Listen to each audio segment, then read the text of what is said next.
Okay, कहाँ पर थे हम लोग, कोई बता? हाँ यहीं पर कहीं थे। यस सर, लास्ट लाइन में इन्फ्लेमेटरी मीडिएटर्स। हाँ रिकॉर्डिंग है ना, इन्फ्लामेटरी, हाँ इन्फ्लामेटरी मीडिएटर्स जो है क्या कर रहा था फिर, lymphocyte.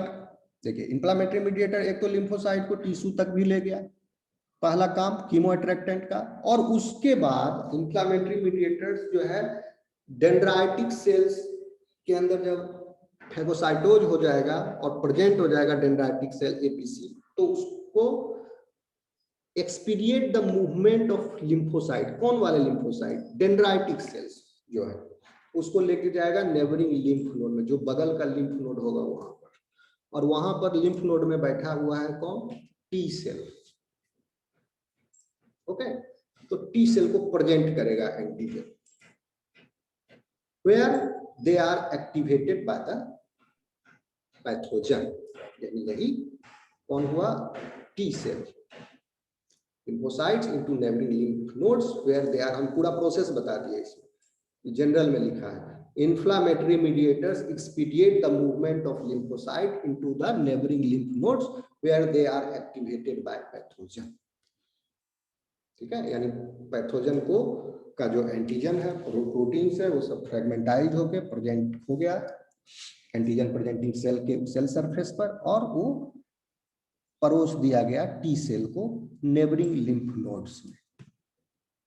This localized inflammatory response is further supported by systemic effects। एक और इंपॉर्टेंट काम है, इसका हर लाइन में फंक्शन है, systemic effects such as fever that decrease microbial viability। तो फीवर को कौन इंड्यूस कर रहा है? This localized inflammatory response, histamines and prostaglandins के द्वारा। लेकिन फीवर जो है अगर ज्यादा मात्रा में TNF अल्फा, IL-6, क्योंकि ये पहले तो सिस्टेमिक इफेक्ट, सिस्टेमिक रिलीज हुआ यानी पूरे बॉडी में ये फैला, तो थोड़ी मात्रा में रहता है। अगर ज्यादा मात्रा में होगा, जैसे कि जब मलेरिया के केस में जब लाइफ साइकिल कंप्लीट होता है तो जुआइड्स जो है सेल को फाड़ करके आरबीसी से बाहर निकलता है। ठीक है, तो इन डिफरेंट इन्फेक्टेड सेल्स जो है आरबीसी के, they are at different time points. और प्लाज्मोडियम फाल्सिपेरम के केस में क्या होता है, उनका लाइफ साइकिल सिंक्रोनाइज्ड है। तो कहते हैं ना कि मलेरिया में एक टाइम कुछ देर के बाद सिवरिंग होती है बॉडी में, पेरियोडिकल सिवरिंग, 8 घंटा 6 घंटा के बाद पेरियोडिकल सिवरिंग होगा, पूरा शरीर कांपने लगता है, ठंडा लगने लगेगा उसको। उस समय क्या होता है, पूरा ए पॉपुलेशन ऑफ आरबीसी जो है दे बर्स्ट एंड जूआइड्स are released in the blood, and because of this TNF alpha secretion जो है बहुत ज्यादा हो जाता है। समझ गए? तो क्या होता है, टीएनएफ अल्फा जब ज्यादा हो गया तो फीवर बढ़ा देता है। तो फीवर में इसका भी रोल है, TNF alpha, IL-6 and localized heating, जो गर्मी हुआ थोड़ा सा लोकलाइज, उसमें हिस्टामाइन, प्रोस्टाग्लैंडिन्स, और इसका भी रोल है फीवर बढ़ाना। अगर ये भी थोड़ा और ज्यादा बढ़ गया लोकलाइज्ड कंसंट्रेशन, तो this also has the effect of inducing systemic मतलब होता है पूरा बॉडी में, systemic effect such as fever. तो फीवर तो एक इसका इफेक्ट, क्यों फीवर कर रहा है, बॉडी टेम्परेचर बढ़ा रहा है बॉडी अपना, this is also in your defence. Fever में टेम्परेचर बढ़ जाने से माइक्रोब्स की जो वायबिलिटी है वो घट जाती है, क्योंकि microbe this pathogens they are viable, optimal temperature इनका है 28 डिग्री सेंटीग्रेड के अराउंड, रूम टेम्परेचर के अराउंड। ओके, तो फीवर में आपका बॉडी ऐसे ही 37 डिग्री सेंटीग्रेड है, फीवर में और बढ़ गया टेम्परेचर बॉडी का 38 डिग्री सेंटीग्रेड, तो अब माइक्रोबियल वायबिलिटी घट गई। ठीक है, तो ये हो गया आपका प्रमोशन ऑफ इन्फ्लामेशन। समझ में आया ये इंपॉर्टेंट फंक्शन कितना जरूरी है। और अगर गड़बड़ हो गई इसमें तो क्या होगा, मैंने बताया था ये दो धारी तलवार है। ठीक है, एक तरफ तो आपका सुरक्षा भी कर रहा है, साथ ही साथ अगर इन्फ्लामेटरी मीडिएटर्स ज्यादा रिलीज हो गए तो इन्फ्लामेशन भी ज्यादा हो जाएगा, आवश्यकता से अधिक। And these have the adverse effects on your body also. Fever, vascular permeability, ज्यादा वैस्कुलर परमिएबिलिटी होगा, ज्यादा हिस्टामिन निकलेगा, ज्यादा TNF अल्फा IL-6 निकलेगा, ज्यादा प्रोस्टाग्लैंडिन निकलेगा, ज्यादा डिग्रेनुलेशन होगा, ज्यादा फैगोसाइटोसिस होगा, ओके, ज्यादा APC होगा। तो इस चक्कर में आपके अपने सेल भी मारे जा सकते हैं, तो वही हो जाता है ऑटो इम्यूनिटी। तो कैसे होगा autoimmunity develop? Suppose complement gets activated बहुत ज्यादा, तो क्या होगा, C3 भी फ्रेगमेंट्स भी ज्यादा बन रहा है, C4 भी फ्रेगमेंट्स, C5 भी फ्रेगमेंट्स, तो ऑप्सोनिन्स और मेम्ब्रेन अटैक कॉम्प्लेक्स ये सब भी ज्यादा बन रहा है, तो क्या होगा आपके खुद का सेल भी मेम्ब्रेन अटैक कॉम्प्लेक्स के द्वारा टारगेट हो सकता है।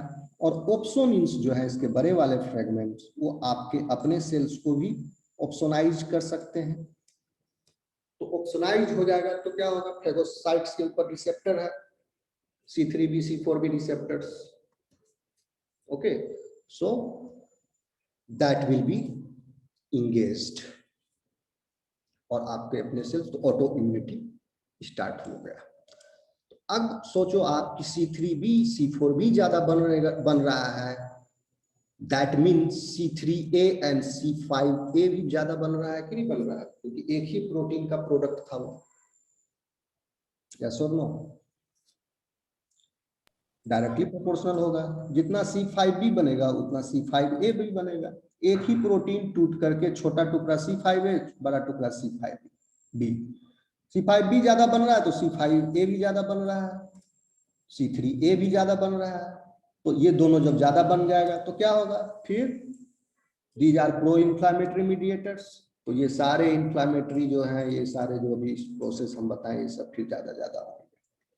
सो दैट मीन्स इन्फ्लामेशन जो है, promotion of inflammation should be balanced, okay, और you can say the complement activation should be balanced. तो एक बैलेंस का मैकेनिज्म मैंने आपको पहले बता चुका है, टिक ओवर मैकेनिज्म, C3 का जो C3 कंपोनेंट जो सेंट्रल कंपोनेंट है उसका हाफ लाइफ होता है, और फिर जो बन भी रहा है उसमें से टिक ओवर कितना का हो रहा था, सिर्फ 0.05% of C3 was getting ticked over, alternative pathway, याद करो अगर याद है तो, ठीक है।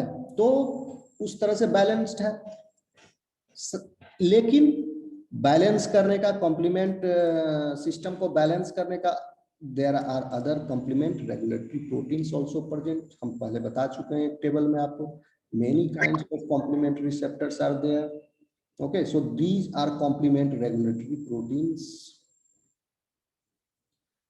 So these proteins also sometimes they decay the C3 convertase enzyme, C5 convertase enzyme, and other processes also are involved, जैसे CD55 द्वारा जो प्रोसेस है आपके सिलेबस में नहीं है, बट आप जान लो इतना कि कॉम्प्लीमेंट सिस्टम का करेक्ट एक्टिवेशन जो है वो बैलेंस्ड है आपके बॉडी में, that's why you are healthy, and this is very important system in protecting you against the pathogen.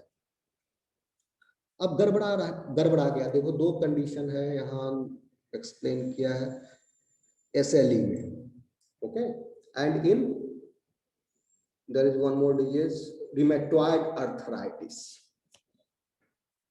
ठीक है। क्या होता है रिमेटॉइड आर्थराइटिस? समटाइम्स क्लिनिशियन अच्छा नहीं रहेगा ना, वो बोलेगा अरे ये ऑस्टियोआर्थराइटिस है। Rheumatoid arthritis is many time, most of the time misdiagnosed as osteoarthritis. उसको कैल्शियम का गोली डॉक्टर दे रहा है, मरीज बोलेगा मेरा तो दर्द ठीक नहीं होता है, मेरा हड्डी कमजोर होते ही जा रहा है, कितना कैल्शियम खा रहा है नहीं हो रहा है। तो उसको सस्पेक्ट करना चाहिए कहीं रिमेटॉइड अर्थराइटिस तो नहीं है। Rheumatoid arthritis is a chronic progressive autoimmune disease, okay, causing inflammation in the joints and resulting in painful deformity and immobility, especially in the fingers, wrist, feet and ankles. Okay, so this is the disease condition, rheumatoid arthritis. क्या हो गया rheumatoid? complement activation जो है गड़बड़ हो गई, उसका ज्यादा हो गया complement active in this type of patient, in that localized area where the joints are involved. So क्या हुआ उसमें? More anaphylatoxins are produced, more opsonins are produced. तो उस localized region में opsonins are क्या कर रहे हैं? उसके अपने ही बोन्स को खा रहे हैं, अपने ही बोन्स पर जमा हो गया। तो क्या हुआ? फेगोसाइट्स आए, उसके बोन ओस्टियोसाइट्स को फेगोसाइटोज कर दिया, बोन धीरे धीरे उसका वीक हो रहा है। एंड साइमल्टेनियसली छोटा फ्रेगमेंट जो रिलीज हो रहा है दैट इज एनाफिलाटॉक्सिन। तो वो एरिया जो है पूरा उसका इन्फ्लेमेंट भी हो जाता है, दर्द करता है, फूल जाता है, गर्म रहता है, लाल हो जाता है, स्वेलिंग हो जाता है। ठीक है, ये सब होता है छोटा फ्रेगमेंट के लिए। और बड़ा फ्रेगमेंट क्या कर रहा है? उसके अपने ही ओस्टियोसाइट्स को फेगोसाइटोज करवा रहा है। दूसरा डिजीज कंडीशन है सिस्टेमिक लूपस एरिथमेटोसस, SLE। इसमें भी मिलता जुलता केस है ये, इस पर काफी रिसर्च हो रहा है। ये अभी तक पता नहीं चला है why this is female specific disease. Systemic lupus erythematosus महिला लड़कियों को होता है, and this is also a fatal disease. Most of the girls they die before age of 28 systemic lupus erythematosus में। तो इसमें भी कॉम्प्लीमेंट एक्टिवेशन गड़बड़ हो गया एंड एनाफिलाटो, और ये जनरलाइज कंडीशन सिस्टेमिक, देखो नाम ही लिखा है सिस्टेमिक, पूरे बॉडी में हो रहा है उसका। तो इम्यून कॉम्प्लेक्स फॉर्मेशन ज्यादा हो रहे हैं उसके बॉडी में, यानी क्या हो रहा है? C5A, C3A, C3B, C4B, C5B भी बहुत ज्यादा बन रहा है। और जो भी इम्यून एंटीजन चैलेंज हो रहा है उस बॉडी में, तो that is immune complex formation हो रहा है, and that immune complex is getting deposited in the tissue spaces। जिस टिश्यू में डिपॉजिट हो रहा है वो टिश्यू को डैमेज कर देगा, किडनी को डैमेज कर देगा, स्किन को डैमेज कर देगा, और साथ ही साथ जो छोटा फ्रेगमेंट है वो जनरलाइज वो कर देगा इन्फ्लामेशन, सिस्टेमिक लूपस एरिथमेटोसस। देखो इसका इन्फ्लामेशन होके रखा हुआ है, साथ में अब इसके इस लड़की के अंदर के अंग किडनी वगैरह जो है वो भी डैमेज हो जाएंगे, हुए रहे, अफेक्टेड रहता है। सिस्टेमिक लूपस, स्किन में भी इम्यून कॉम्प्लेक्स डिपॉजिट हो गया तो वो पूरा स्किन जो है उसका इन्फ्लामेंट है बॉडी में। Okay, and not only because of the immune complex deposition, because of the overproduction of C3A and C5A, C3A and C5A. Inflammation of connective tissue marked by skin rashes, joint pain and swelling, inflammation of the kidney and inflammation of the tissue surrounding the heart. Okay, this is systemic. Lupus, technically known as systemic lupus erythematosus, is an autoimmune disease in which the body's immune system mistakenly attacks healthy tissue in many parts of the body. इसीलिए इसको systemic बोलते हैं। Mistakenly attacks मतलब complement regulatory protein गड़बड़ा गया, उसका complement regulation गड़बड़ हो गया। अब जो है कॉम्प्लीमेंट हाइटेंड हो गया, उसका कॉम्प्लीमेंट एक्टिवेशन, बड़ा फ्रेगमेंट ज्यादा निकल रहा है, ऑप्सोनिन्स C5B, C4B, C3B, and then ये जो है मिस्टेकनली वो क्या कर रहा है, आपके जब ज्यादा होगा तो हेल्दी टिश्यू को भी ऑप्शनाइज कर देगा और उसको फिर मैक फॉर्मेशन से वो अटैक हो गया, तो that tissue is damaged now. Symptoms vary between people to people and may be mild to severe. Common symptoms include painful and swollen joints, fever, chest pain, hair loss, mouth ulcers, swollen lymph nodes, feeling tired and red. बहुत कुछ होता है इसके body में, ठीक है ना, अलग आदमी में अलग। और this is a fertile disease, hardly anybody survive after 28। ठीक है, तो आप समझ गए कॉम्प्लीमेंट सिस्टम का बैलेंस होना कितना जरूरी है। क्लियर हुआ? Sir. Now we jump to the next function, that is called complement mediates the interface between innate and adaptive immunities. Complement system इतना महान काम कर रहा है आपके बॉडी में कि रिसर्च चलते जा रहा है, रोज नया नया information, every month every year नया नया इंफॉर्मेशन पता चल रहा है लोगों को कि कॉम्प्लीमेंट ये भी कर रहा है, ये भी कर रहा है, ये भी कर रहा है। ठीक है, तो नॉलेज जो है अभी एक्यूमुलेट हो रहा है। तो ये क्या पता चला है, कॉम्प्लीमेंट जो है मीडिएट कर रहा है the interface between इनेट and adaptive immunities. Innate immunity का भी कंपोनेंट था, एडेप्टिव, और उसके बीच में भी है, मतलब आदि में भी है, अंत में भी है, बीच में भी। आदि में कैसे है, अल्टरनेटिव पाथवे, अंत में कैसे है, क्लासिकल पाथवे। ठीक है, आदि में फिर वो भी आ जाएगा मैनन लेक्टिन पाथवे, जो लेक्टिन पाथवे, मैनन बाइंडिंग लेक्टिन एमबीएल पाथवे, क्योंकि उसमें फिर कोई एंटीबॉडी तो चाहिए नहीं, तो इनेट, प्योरली इनेट कंपोनेंट है अल्टरनेटिव पाथवे और लेक्टिन पाथवे। और फिर एडेप्टिव इम्यूनिटीज का कंपोनेंट हो गया आपका क्लासिकल पाथवे, क्योंकि एंटीबॉडी जाएगी। तो आदि में भी है, अंत में भी, या बीच में भी, इंटरफेस में mediates the innate और adaptive के बीच में। So experiments in the past 2 or 3 decades have revealed multiple mechanisms by which components of the complement system modulate adaptive immunity.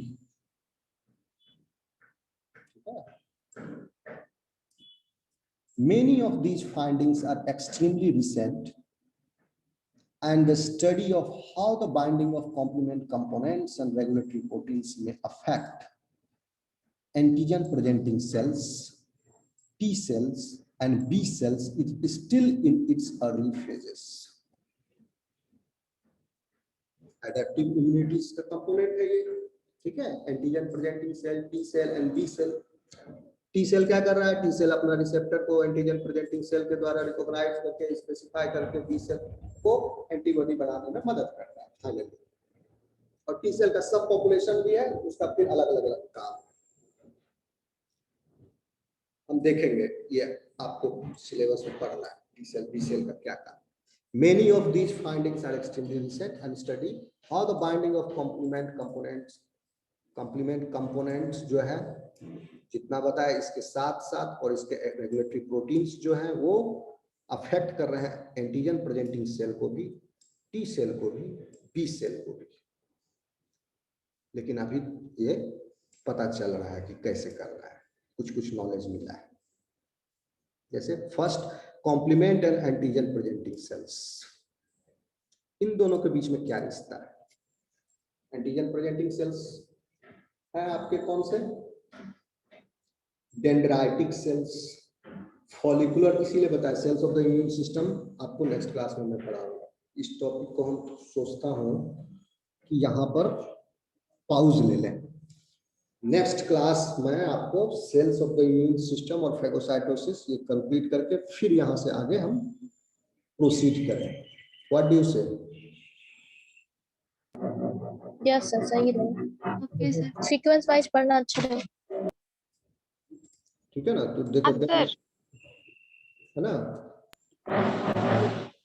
डेंड्राइटिक्स, हाँ वही करेंगे नेक्स्ट कल से। डेंड्राइटिक सेल्स जो है हम बताए थे, ये एंटीजन प्रेजेंटिंग सेल है। फॉलिकुलर डेंड्राइटिक सेल्स भी एंटीजन प्रेजेंटिंग सेल है। मैक्रोफाजेस भी एंटीजन प्रेजेंटिंग सेल है। Express all the known complement receptors. अब बताओ, ये है एंटीजन प्रेजेंटिंग सेल। इसका काम, जैसे घर में कोई गेस्ट आता है ना, तो गार्जियन क्या करता है, जो सबसे सुंदर बच्चा रहता है या अपना, या जो बढ़िया से ड्रेस में रहा, उसको चाय बिस्किट के साथ आगे भेजता है कि जब देखिए। ऐसा तो है नहीं कि जो खराब ढंग से है घर में उसको प्रेजेंट करेगा आगे। तो यही है, स्पेशल सेल्स है ये, जो कि फैगोसाइटोसिस करने के बाद स्पेशल टाइप ऑफ फैगोसाइट्स है ये, इस ऐसे समझिए, ठीक है। फैगोसाइटोसिस करने के बाद पैथोजन को टुकड़ा टुकड़ा काट कूट के उसको, उसका फिर छोटा छोटा टुकड़ा अपने सेल्स के ऊपर प्रेजेंट करता है, दिखाता है कि देखो ये पैथोजन का फ्रेगमेंट्स है, ठीक है। तो these are these cells, dendritic cells, follicular dendritic cells और मैक्रोफाजेज also they do, फैगोसाइट कहते हैं एक्सप्रेस। तो इनके ऊपर कॉम्प्लीमेंट रिसेप्टर का क्या काम भाई? कॉम्प्लीमेंट रिसेप्टर, इसीलिए इस पर ध्यान दिया साइंटिस्ट का, कॉम्प्लीमेंट रिसेप्टर इनके ऊपर भी है, क्योंकि इनको तो प्रेजेंट करना है, तो हाथ खाली होना चाहिए। तो सपोज कोई आदमी को ट्रे लेके जा रहा है, एक हाथ में सामान, आपको और सामान रख दो, दोनों हाथ से ट्रे पकड़ के लेके जाओ, तुम्हारा काम है प्रेजेंट करना। लेकिन इसके सेल सरफेस पर कॉम्प्लीमेंट रिसेप्टर भी है, हाथ में औजार भी है उसका। कोई बदमाश गेस्ट आया हुआ है तो उसको मारेगा भी पकड़ के। तो डेंड्राइटिक सेल्स जो है एंटीजन प्रेजेंट भी कर रहा है, और साथ ही साथ उसके ऊपर कॉम्प्लीमेंट रिसेप्टर्स भी है। देखिए, तो इसका मतलब है कि ये कॉम्प्लीमेंट रिसेप्टर्स जो है एडेप्टिव इम्यूनिटी, तो डेंड्राइटिक सेल एंटीजन प्रेजेंट कर रहा है तो एडेप्टिव इम्यूनिटी का पार्ट, कॉम्प्लीमेंट रिसेप्टर जो है अब उसमें रोल है इसका। देखिए, when bound to antigens, MBL क्या है? मेनन बाइंडिंग लैक्टिन्स, बताया ये भी आपको, लैक्टिन पाथवे का पैटर्न रिकॉग्निशन क्या है? रिसेप्टर्स है, पीआरआरस। C1q क्लासिकल पाथवे का था, जिसका globular head binds with the constant domain of the antibody. C3b opsonin है, C4b ऑप्सोनिन है। When bound to antigens, MBL, C1q, C3b and C4b are each capable of engaging their respective receptors on antigen presenting cells during the process of antigen recognition, and signaling through their respective receptors act as enhanced antigen uptake। देखिए, antigen Uptake को enhance कर देता है ये, किसके द्वारा? Dendritic, किसके द्वारा? एंटीजन प्रेजेंटिंग सेल्स के द्वारा। अब एंटीजन प्रेजेंटिंग सेल्स जो है, एंटीजन को एकदम जैसे गेस्ट को जल्दी से रिसीव करो गेट खोल के, ठीक है। तो एंटीजन प्रेजेंटिंग सेल्स जो है पैथोजेंस को फैगोसाइटोस तो करेगा, लेकिन बहुत ज्यादा वो फैगोसाइटोसिस करे, ठीक है, दूर दूर में होगा, तो उसको एक्टिविटी को एनहांस करने के लिए इनके ऊपर कॉम्प्लीमेंट रिसेप्टर्स होते हैं। अब ये कॉम्प्लीमेंट रिसेप्टर्स किसके अगेंस्ट रिसेप्टर है? एमबीएल के अगेंस्ट है। C1q को रिकॉग्नाइज करता है, C3b रिसेप्टर है, C4b रिसेप्टर है, ठीक है। तो पैथोजन को ये सब, ये तो ऑप्शनाइज्ड किए हुए हैं। अगर एमबीएल प्रोटीन बाइंड किए हुए लैक्टिन पाथवे, क्योंकि सरफेस पर बाइंड होना जरूरी है, तो एमबीएल भी और C1q भी सरफेस बाउंड है, उसको भी बाउंड होना जरूरी है। ये सब सरफेस बाउंड हो गया तो पैथोजन जो है, ये जो एंटीजन प्रेजेंटिंग सेल्स के द्वारा तुरंत जल्दी पहचाने जाएंगे आसानी से, और उसका मैग्नीट्यूड भी ज्यादा होगा, एम्प्लीफिकेशन भी ज्यादा होगा फैगोसाइटोसिस का, और फैगोसाइटोसिस के द्वारा इंटरनलाइजेशन जो किया गया और उसके फ्रेगमेंट्स को रिप्रेजेंट किया गया, उसका भी एफिशिएंसी ज्यादा होगा, तो वो एनहांस हो गया। तो यहाँ पर कॉम्प्लीमेंट रिसेप्टर्स जो है वो एनहांस कर रहा है एंटीजन प्रेजेंटेशन, इसीलिए यहाँ पर कॉम्प्लीमेंट रिसेप्टर का काम है। Okay, am I clear? Yes, sir. देखिए इसको देख लेते हैं, बाकी अब फिर छोड़ना पड़ेगा, नहीं तो आपको बी सेल नहीं पता है, टी सेल नहीं पता है। जब तक सेल्स ऑफ इम्यून सिस्टम नहीं पढ़ाएंगे तब तक आपको नहीं। कोई नहीं, ये पैराग्राफ को फिनिश कर लेते हैं फिर हम आगे चलते। In addition signaling of antigen presenting cells through the C5a receptor, ठीक है, signaling of antigen presenting cell, देखिए एंटीजन प्रेजेंटिंग सेल के ऊपर C5a रिसेप्टर भी है। अभी तक क्या बता रहे थे, C5a रिसेप्टर कहाँ कहाँ पर था, एंडोथेलियल सेल्स के ऊपर था, और ल्यूकोसाइट्स के ऊपर था, ग्रेनुलोसाइट्स के ऊपर था, डेंड्राइटिक सेल्स के ऊपर भी था, वहां पर हम बताए।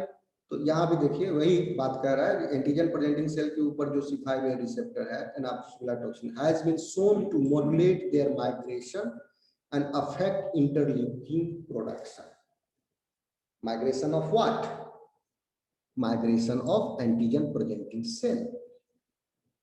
Antigen presenting cell को भी तो उस साइट ऑफ इन्फेक्शन तक जाना जरूरी है, तो उसको अगर मान लो पैथोजन नहीं जा रहा, वही चिपका हुआ, तो ये नहीं जाएगा क्या, ये जाएगा, तो इसको वहां पर ले जाने के लिए जरूरी है कौन, C5a receptor, anaphylatoxin receptor has been shown to modulate their migration and affect interleukin production. तो माइग्रेशन होने के बाद इंटरल्यूकिन प्रोडक्शन होता है, ठीक है। तो इंटरल्यूकिन प्रोडक्शन कब हुआ, एंटीजन प्रेजेंटिंग सेल जब इंटरनलाइज कर लेता है तब, ठीक है। तो जब इंटरनलाइज किया तो माइग्रेशन होगा, तभी इंटरनलाइज करेगा, माइग्रेशन हुआ, इंटरनलाइज हुआ, अगर माइग्रेशन नहीं होगा तो नहीं इंटरनलाइज होगा, इंटरल्यूकिन प्रोडक्शन नहीं होगा, इसीलिए कहा गया affect interleukin production, particularly that of interleukin 12। और ये इंटरल्यूकिन 12 निकला कहां से, डेंड्राइटिक सेल से। और प्रोडक्शन ऑफ इंटरल्यूकिन 12 का क्या काम है, हम पहले बताए थे, इंटरल्यूकिन 6 आपको और TNF, ये दूसरा इंटरल्यूकिन जो कि डेंड्राइटिक सेल से निकलता है, ठीक है। Production of interleukin 12 by an antigen presenting cell normally skews the T cell response towards T helper 1 phenotype। ये बताना पड़ेगा आपको डिटेल में, एक काम करते हैं, कोई नहीं, इस पैराग्राफ को जस्ट ऐसे ही देख लो। स्क्यूज मतलब हुआ कि टी सेल का रेस्पॉन्स, पहले टी सेल में जो डिफरेंशिएशन होता है बाद में, ठीक है, एंटीजन प्रेजेंटेशन के बाद, तो एंटीजन प्रेजेंटेशन सेल से IL-12 निकलेगा, उसके बाद टी सेल को वो, टी सेल पॉपुलेशन को वो डिफरेंशिएट कर देगा towards TH1, T helper cell 1 phenotype, ठीक है। टी हेल्पर सेल का क्या काम था, T cells are helping the B cell, इसीलिए इनका नाम है टी हेल्पर सेल। सिंस, तो ये कैसे हुआ, डेंड्राइटिक सेल से IL-12 निकला। IL-12 कब निकला डेंड्राइटिक सेल से, क्योंकि उनके ऊपर C5a रिसेप्टर प्रेजेंट था, ठीक है। तो डेंड्राइटिक सेल से IL-12 निकला। ग्रेनुलोसाइट्स में जब C5AR था तो क्या निकल रहा था, प्रोस्टाग्लैंडिन्स, हिस्टामाइन्स, एक्सेट्रा एक्सेट्रा, वो सब निकला था। इससे निकला IL-12, और IL-12 निकलने के बाद टी सेल पॉपुलेशन को डिफरेंशिएट कर देगा टी हेल्पर पॉपुलेशन। कितना इंपॉर्टेंट रोल है देखिए, अगर टी हेल्पर सेल पॉपुलेशन नहीं रहेगा तो बी सेल कैसे काम करेगा, तो इतना ही इंपॉर्टेंट हो गया। फिर IL-12, फिर उतना ही इंपॉर्टेंट हो गया IL-12 जो हुआ, फिर C5a रिसेप्टर जो है, ये जी कपल्ड प्रोटीन रिसेप्टर है, उतना ही इंपॉर्टेंट ये हो गया। C5AR उतना इंपॉर्टेंट हो गया, तो उतना ही इंपॉर्टेंट हो गया फिर आपका डेंड्राइटिक सेल, क्योंकि C5AR डेंड्राइटिक सेल के ऊपर है। डेंड्राइटिक सेल जो है क्या कर रहा था, उसके ऊपर कॉम्प्लीमेंट रिसेप्टर है, किसके अगेंस्ट, ये भी इतना ही इंपॉर्टेंट हो गया, MBL के अगेंस्ट, C1q के अगेंस्ट, C3b के, C4b, ठीक है। तो ये भी इंपॉर्टेंट हो गया, जिसमें एनहांस एंटीजन अपटेक किया। और IL-12 हुआ किस वजह से, C5a रिसेप्टर से जब बाइंड किया C5a और G प्रोटीन कपल्ड, इसका एक्टिवेशन हुआ antigen presenting cell dendritic cell का, और डेंड्राइटिक सेल का जब कंटेंट बाहर निकला तो उस कंटेंट में था IL-12, और वो IL-12 जो है टी सेल पॉपुलेशन को डिफरेंशिएट कर दिया T helper 1 phenotype. Since both induction and suppression of IL-12 production have been detected after activation of anaphylatoxin receptors, depending upon the route of antigen delivery, the nature of the antigen, and the maturation status of the antigen presenting cells, we must infer that many signaling pathways are being integrated to arrive at the eventual biological reference to antigen and complement components. तो यहाँ पर अधूरा knowledge है, आप यहाँ तक समझ लीजिए कि IL-12 जो प्रोडक्शन हुआ डेंड्राइटिक सेल से वो कर रहा है TH1 differentiation. Am I clear?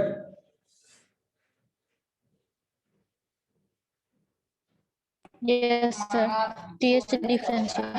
ठीक है, तो फंक्शन को हम लोग देख लिए। अब हम नेक्स्ट और भी फंक्शन है इसमें, कुछ कुछ है, complement, T cell mediated, B cell, T cell humoral, तो ये आपको पढ़ाना पड़ेगा पहले वो सब चीज। डिस्पोजेबल ऑफ इम्यून कॉम्प्लेक्स को बता चुके हैं।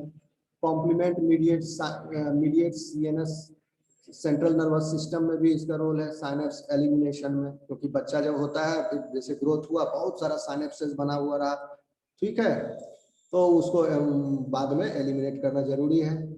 ठीक, कॉम्प्लीमेंट, और एक जो इस पूरे चैप्टर टॉपिक का कॉम्प्लीमेंट डिफिशियंसी जो है वो जरूरी है पढ़ना, ठीक है, तो इस पर भी सवाल आएगा।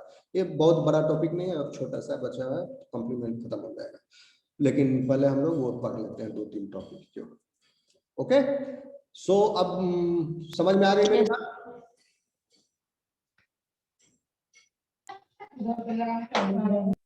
कल क्लास लूंगा मैं सुबह 6 बजे, ठीक है, आप लोग नेक्स्ट क्लास में आइएगा।